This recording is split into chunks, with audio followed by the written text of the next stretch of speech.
બનાસકાંઠામાં મૃત મહિલાના નામે જમીન વેચવાનો મામલો ન્યૂઝ કેપિટલ સાથે જમીન ખરીદનારની વાતચીત તો જમીન ખરીદનાર શેલાભાઈ તરાલે તમામ આક્ષેપોને ફગાવી દીધા છે।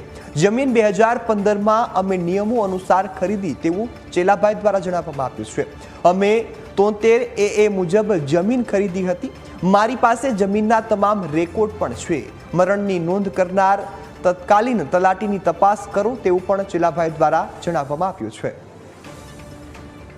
તો હાલમાં તો આ સમગ્ર જે મામલો છે તે ચર્ચામાં આવ્યો હતો, ત્યારે ન્યૂઝ કેપિટલે જમીન જે ખરીદનાર વ્યક્તિ છે તેમની સાથે વાતચીત કરી તેઓએ આ સમગ્ર જે આક્ષેપો છે તેને ફગાવી દીધા છે। જે આક્ષેપ થતા હતા કે મરણ જનાર જે મહિલા છે તેને જીવિત બતાવવામાં આવી હતી અને જમીનનું જે સમગ્ર કૌભાંડ છે તે આચરવામાં આવ્યું હતું, પરંતુ જે જમીન ખરીદનાર વ્યક્તિ છે તે આક્ષેપોને ફગાવી રહ્યા છે।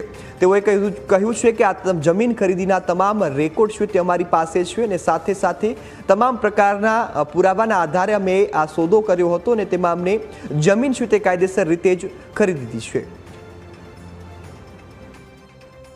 ચેલાભાઈ રતનસિંહ વાત કરું છું, ન્યૂઝ કેપિટલ માંથી પત્રકાર। આ તો જે હોય રૂબરૂ વાત કરજો ને, જે હોય એમ। અરે સાહેબ, પત્રકાર વાત કરું છું, તમે મળશો કે એમ કહો મારે તમારું એક ઇન્ટરવ્યુ લેવું છે। મારું પણ હું શું કઉ છું, હા, ઇન્ટરવ્યુ તમે રૂબરૂમાં મને બોલાવજો કે અંબાજી? હું આવીશ રૂબરૂ। અંબાજી નથી, હું પાલનપુર થી બોલું છું, જિલ્લા રિપોર્ટર બોલું છું। પાલનપુર છું હું। હા તો બોલો, શું કહો? મારે પેલો જમીન વિવાદનો શું મુદ્દો છે, શું બાબત છે, મૃતક મહિલાનો એ બધું, એના ઉપર એક ઇન્ટરવ્યુ જોઈએ છે આપનું। તો મારું ઇન્ટરવ્યુ તો સાહેબ એમાં શું છે, અમે તમારા જે તે વખતે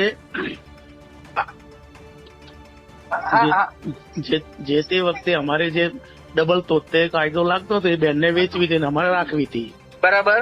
તો એ વખતે પછી અમે કાગળો કરાવી અને ડબલ તોતેર એનો જિલ્લા પંચાયતમાં આપણા કલેક્ટર સાહેબને અરજી દાખલ કરી, બરોબર? અને એ દાખલ કર્યા પ્રમાણે એમણે તારીખો પાડી અને તારીખો પાડ્યા પછી એમને એ બેનને વેચવાની હતી અને અમારે ઘેરથી લેવાની હતી। કઈ સાલમાં લીધી હતી સાહેબ? અમે લગભગ 2015માં 2015 લીધી।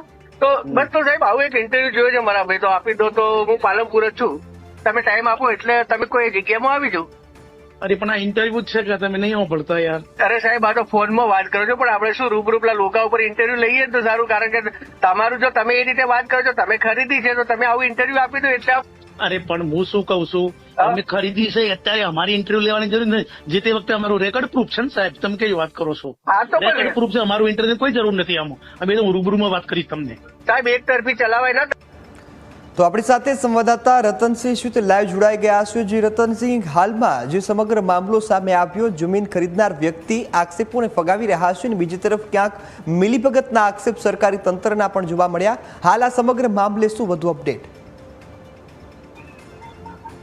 ચોક્કસ કહી શકાય, અત્યારે જે રીતે બનાસકાંઠા જિલ્લાના જે અંબાજીના કુંભારિયા નજીકની જે જમીન વિવાદની જે ઘટના છે તે સામે આવી છે। કરોડો રૂપિયાની જમીન છે તે બારોબાર અન્ય વ્યક્તિના નામે થઈ ગવાની ઘટના છે તે સામે આવી છે, પરંતુ આ ઘટનાને લઈને જે ન્યૂઝ કેપિટલ ટીમે જે જમીન ખરીદદાર સાથે જે રીતે વાત કરી હતી, પરંતુ તે અન્ય કોઈ જ વાત કરવા તૈયાર ન હતો ને ફોન કાપી દીધો હતો। મહત્વનું કહી શકાય કે આ જમીનનો વિવાદ છે છેલ્લા ઘણા સમયથી તે ચાલી રહ્યો છે, પરંતુ હજી સુધી કોઈ પણ પ્રકારની કાર્યવાહી છે તે કરવામાં નથી આવી। એટલે કે અત્યારે જે ચેલાભાઈ તરાલ છે તેમની પત્નીના નામે જે આ જમીન છે તે થઈ શકી છે। મહત્વનું કહી શકાય કે આ જમીન જે 73 એ જે કાયદો છે તે કાયદા પ્રમાણે જે આદિવાસી સમુદાય સિવાય અન્ય કોઈ વ્યક્તિને આ જમીન નથી વેચી શકતા, પરંતુ અત્યારે જે રીતે જે ચેલાભાઈ તરાલ છે તેમના પત્નીના નામે આ જમીન થઈ છે 2015માં। મહત્વનું કહી શકાય કે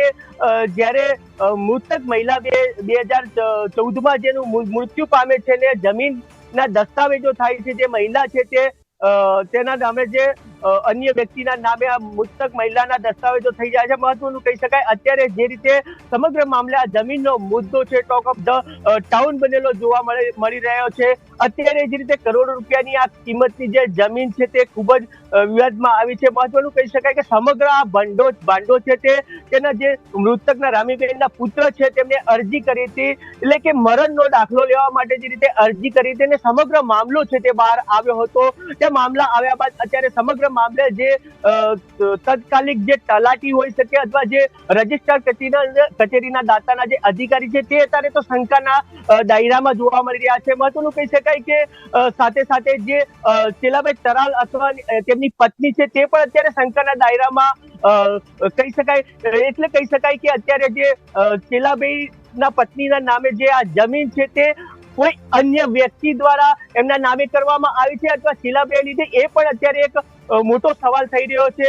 સમગ્ર મામલે જે કલેક્ટર છે તે તટસ્થ તપાસ. જી બિલકુલ રતનસિંહ, અમારી સાથે જોડાવા બદલ આપનો આભાર. હાલ